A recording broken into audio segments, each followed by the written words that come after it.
Greetings, I'm Jenny, aged 27. 3 years back, I tied the knot with Hugo, the most remarkable person I've ever met. He's a delightful goofball, overflowing with kindness and compassion, making each day feel extraordinary. Regrettably, the same sentiment doesn't extend to his mother, Maria, also known as my mother-in-law.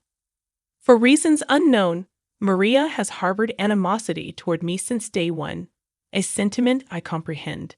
After all, Hugo is her cherished son, and she's merely safeguarding his interests. However, I firmly believe she sometimes crosses the line. Maria has a knack for subtle injustices that seem innocent but are actually calculated to incite frustration, painting you as the unreasonable one. We all have encountered someone like her. Unfortunately, she happens to be my mother-in-law. I was brought up differently. I'm inclined to call out nonsense and rarely hold back. Perhaps that's what drew Hugo to me. Our contrasting personalities attracting each other, as they say. Having studied psychology, I can discern Maria's ill intentions. Our dominant personalities clash, which likely led to her first words to me. "Jenny, don't you think it's time to stop eating so much?" The table fell silent, stunned. Mortification painted my face pale as Hugo Kyle, my father-in-law, and Maria's son, reacted. Hugo, though embarrassed, admonished his mother. "Mom, that's terrible to say. Jenny can eat as she pleases." Maria backpedaled, claiming concern for my well-being, citing old photos where I appeared better. Despite my embarrassment morphing into irritation, I kept calm, not wanting to cause a scene during our initial meeting. I graciously accepted her unsolicited advice.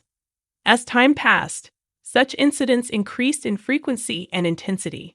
Despite bonding with everyone, Maria remained the sole dissenter, her disdain unfounded. Even Hugo's childhood friend, Kirak, embraced me. Yet Maria persisted, even on my wedding day, behaving like a bridezilla, trying to undermine me. "No, her hair should be in an updo like mine was. But you look so ugly." Maria's antics persisted, but amid the turmoil, I cherished the love and acceptance from the rest of Hugo's family. The gasps from the bridal party were audible, yet I found myself, unsurprised, having grown accustomed to such situations. In an attempt to rectify her words, my mother-in-law hastily backtracked. "Oh no, darling, that's not what I meant. You have the potential to look so much better. I see a lot of myself in Jenny. She's a bright young woman. Despite looking better at her age, I'd like to say she's beautiful in her own way." While my father-in-law managed to quell her ruthless antics on that day, the lingering pain and bitterness persisted. It went against my nature to remain silent and passive. My vibrant energy was diminishing, drained by this woman who seemed determined to undermine me. Fast forward 3 years to the current events of our story. We gathered at Hugo's childhood home, his parents' residence, for dinner on a Sunday night. My mother-in-law had graciously invited us, including Jack, indicating something significant was afoot.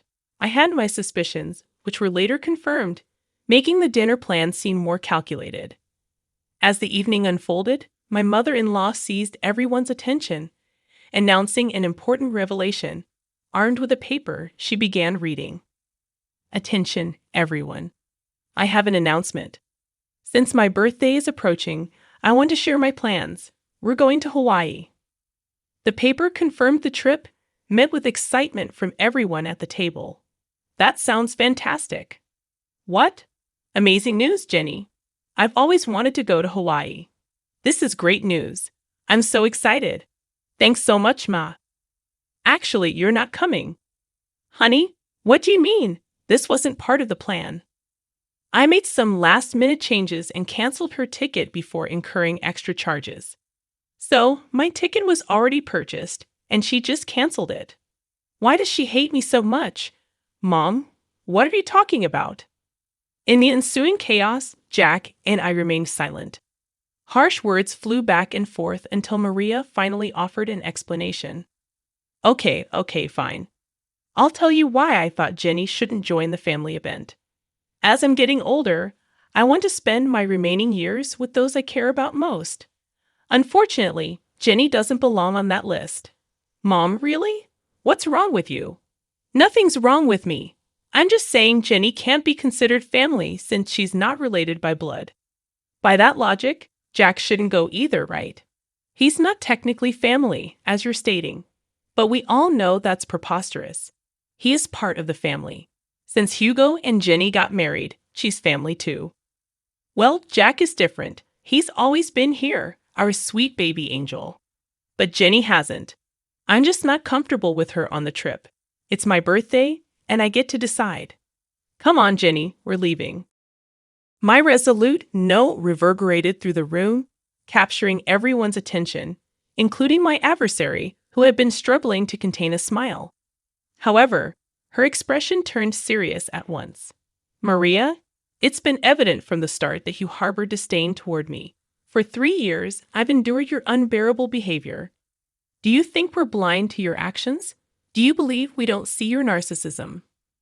Watch your tone, young lady. Remember, you're in my house. And it won't be for much longer. In fact, I'm about to leave. But before I go, there's something I need to say. I addressed my beloved husband, whose eyes burned with anger as he looked at his mother. Darling, I love you completely, and I've tried to weather this storm for so long.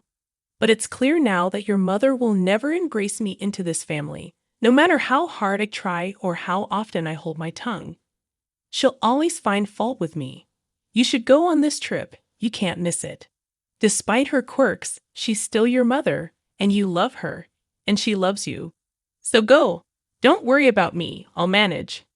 Turning to my mother-in-law, who appeared stunned by my words, I continued. And as for you, unfortunately for you, I'm in love with your son, and I'm not going anywhere. You might think you can push me out, but I'm here to stay. Even in Hawaii, you'll be thinking of me because, let's be honest, I think you're fixated on me. How dare you? I ought to slap you right now. I'm not done. You're fixated on me, obsessed with tearing me down, and I can't fathom why when all I've done is extend kindness and patience, even when you didn't deserve it. But enough is enough. If you don't want me in Hawaii or consider me part of the family, fine. But I will always be here. As long as I breathe, I'll be here for Hugo, Kyle, and even Jack, but never for you.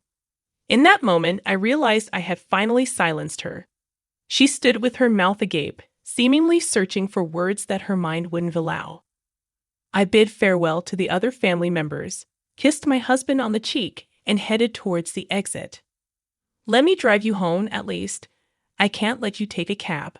Don't worry about me, babe. I love you, and thank you for loving me. But I'll be fine. You have a trip to discuss. Okay, if you say you'll be fine, I'll believe you. Oh, don't forget your purse. Right, my purse. I left it in the kitchen. Upon reaching the kitchen, where Maria had retreated, presumably to catch her breath after the altercation, I encountered her. What do you want? Don't worry about me, sweetheart. I'm just here to collect my things. Well, make it quick. I want you out of my house. I can't believe you said those things to me. With that, she swiftly stormed out, too filled with anger to see me off. In that moment, I scoffed at her absurdity, grabbed my purse, and noticed a piece of paper next to it. Assuming it was the trip itinerary, I grabbed it to sneak a peek at what I was missing. As I began to read, I discovered Maria's handwriting. Dearest Jack, you've always been like a son to me, and I love you dearly. Oh, it's a letter to Jack. A bit strange, but I suppose it's thoughtful. For some reason, my curiosity led me to read further. The love and care you've shown me throughout the years will never be forgotten. Regrettably, even in my son Hugo's case, I feel the love we once shared is no longer there. Wait, is she saying she loves Jack more than Hugo? That can't be right. Persisting in reading the letter, each line intensified my astonishment. The revelations were difficult to fathom. Although I recognized it wasn't my place to read the letter, I couldn't help but be grateful for stumbling upon it. After absorbing its entirety, I paced the kitchen, contemplating my next steps. Suddenly, it struck me. Everyone who needed to know about the letter was in that room. It was time to act. Rereading the letter to confirm its contents, I sauntered into the dining room. where only 3 pairs of eyes met mine. Jenny, I am profoundly sorry for what my wife is subjecting you to. Don't worry at all. You're coming to Hawaii with us. She's just going through a rough patch right now. I'll talk to her and make her see reason. I don't know what's gotten into her, but I'll sort it out, I promise. Kyle, please don't concern yourself with me. As I mentioned, I'm fine. In fact, I've stumbled upon some interesting news that I need to share with everyone, especially Hugo. Hugo and Jack perked up, a flash of worry crossing Hugo's face. Perhaps he feared I was overwhelmed and considering a divorce. Whenever I complained about his mother, he'd empathize, marveling at how I endured her antics. I'd reassure him it was my love for him that kept me going. Noticing Maria's absence, I inquired, "Where is Maria? She needs to be here for this too." I mentioned earlier, she's a bit under the weather after your confrontation. Mentioned a headache and opted for a nap upstairs. She won't be down for a while. You know how she is about her beauty sleep. Familiar with Maria's peculiar habits that often inconvenienced others, I sighed in frustration. This is crucial. She has to be here. It's okay, Jenny. You can share with us, and we'll fill her in when she wakes up. Contemplating the information I possessed, I hesitated. I wanted to witness her embarrassment. I think you should go ahead and tell us, sweetie. It's okay, and you know Hugo struggles with anxiety. It wouldn't be good to keep him waiting. True. Hugo's anxiety could escalate quickly, and I observed him beginning to fidget in anticipation. All right, I'll share with you what I found. While I was in the kitchen, gathering my purse and preparing to leave, I stumbled upon something intriguing that I believe you all need to know about. Retrieving the paper I found, I began to read aloud. It reads, "Dearest Jack, you know that you have always been like a son to me, and you know that I love you dearly. And the love and care you have shown for me throughout the years will never be forgotten. I hate to admit it, but even when it comes to my son Hugo, I feel as though the love we once shared is no longer there. Hugo and I just don't see eye to eye like we used to, and honestly, I think it's because of Jenny. Ever since he married that girl, he no longer has time for me. He doesn't love me, and therefore, I don't think I love him. I love you, and you are my son. With that being said, I want to let you know that I am going to update my will so that you inherit all of my belongings and not Hugo. I know it might hurt him, but honestly, at this point, I don't care. It's that wretched Jenny girl. She's the one who has poisoned my love for him. I hope you receive this letter well. The reason why I didn't want to approach you about it in person is that, and it pains me to admit this, I couldn't risk seeing the rejection on your face. I know you love Hugo like he's your brother, and most likely you won't approve. But I don't care.